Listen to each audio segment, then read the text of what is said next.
नमस्कार दोस्तों। आज मैं श्राद्ध की कथा लेकर के आई हूँ। कथा को अंत तक जरूर सुनिएगा। एक समय की बात है, दो भाई बहन थे। दोनों का विवाह हो चुका था और दोनों के दो दो बेटे थे। बहन विधवा हो चुकी थी और अपने भाई के घर में रहती थी। इस बात से उसके भाभी बहुत नाराज रहती थी।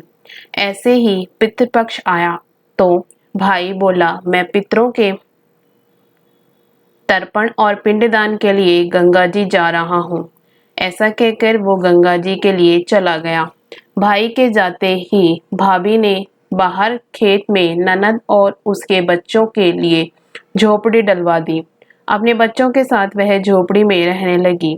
सुबह शाम भाई के घर जाकर घर का सारा काम कर आती थी।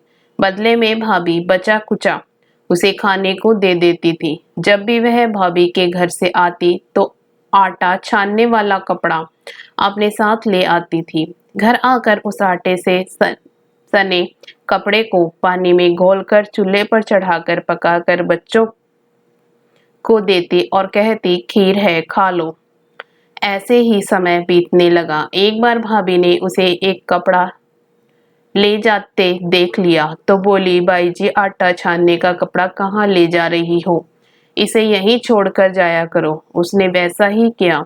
उस दिन भाभी ने उसे बचा कुचा भोजन भी नहीं दिया और बोली, कल आपकी माँ का श्राद्ध है, बिना बुलाए तो आना मत।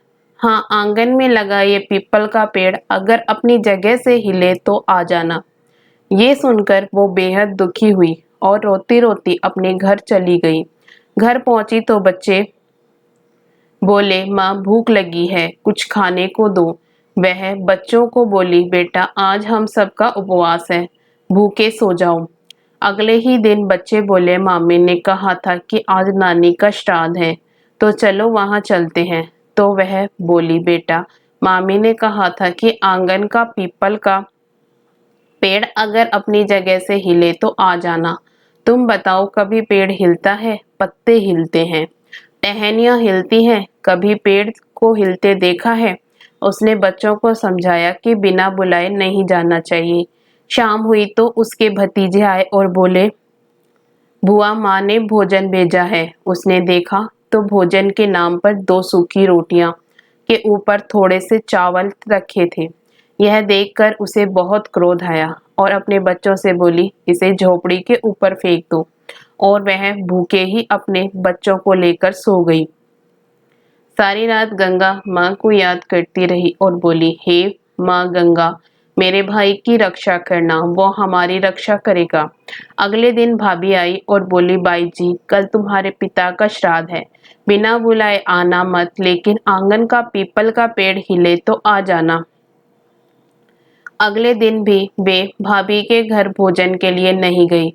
शाम को फिर उसके भतीजे आए और दो सूखी रोटियां चावल के साथ दे गए। उसने फिर वह रोटी और चावल झोपड़ी के ऊपर फिकवा दिए और भूखे ही बच्चों को लेकर सो गई और सारी रात रोती रही। माँ गंगा से प्रार्थना करती रही। इसी तरह पितृपक्ष के 16 दिन बीत गए और उसका भाई वापस आया तो उसने देखा उसके घर के आंगन में कीचड़ ही कीचड़ भरा है। वो अपनी पत्नी से पूछने लगा, ये कैसा कीचड़ है?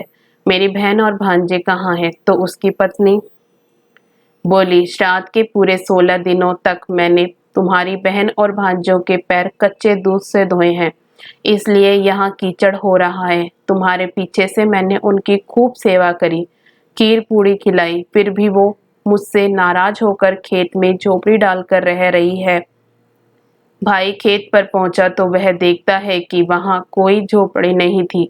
वहां एक आलीशान महल बना हुआ था जिसके आंगन में उसके भतीजे खेल रहे थे। उसने जाकर अपनी बहन से कहा, बहन ये सब क्या है?